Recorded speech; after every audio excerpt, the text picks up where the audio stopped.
بسم الله الرحمن الرحيم. والفجر وليال عشر والشفع والوتر والليل إذا يسر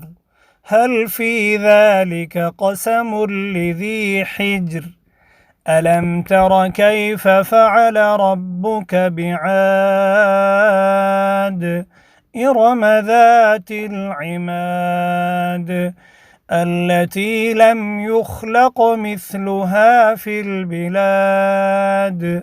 وثمود الذين جابوا الصخر بالواد وفرعون ذي الأوتاد الذين طغوا في البلاد فأكثروا فيها الفساد فصب عليهم ربك سوط عذاب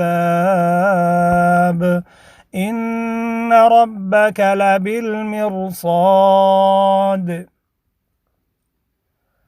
فأما الإنسان إذا ما ابتلاه ربه فأكرمه ونعمه فيقول ربي أكرمن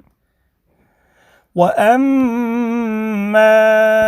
إذا ما ابتلاه فقدر عليه رزقه فيقول ربي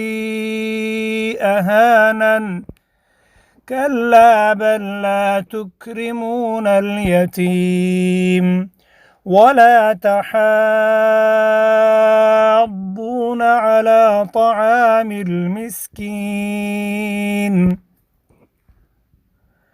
وتأكلون التراث أكلا لما وتحبون المال حبا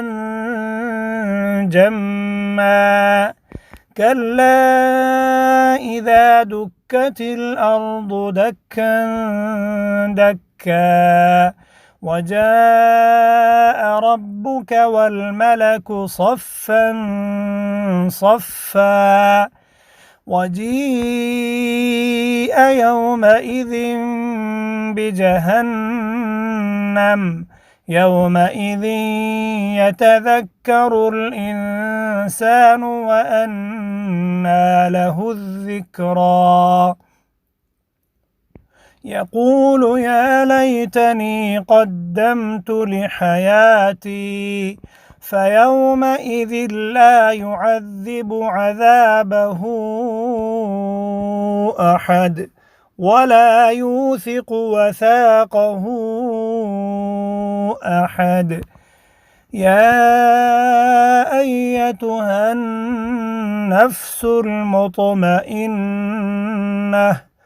ارجعي إلى ربك راضية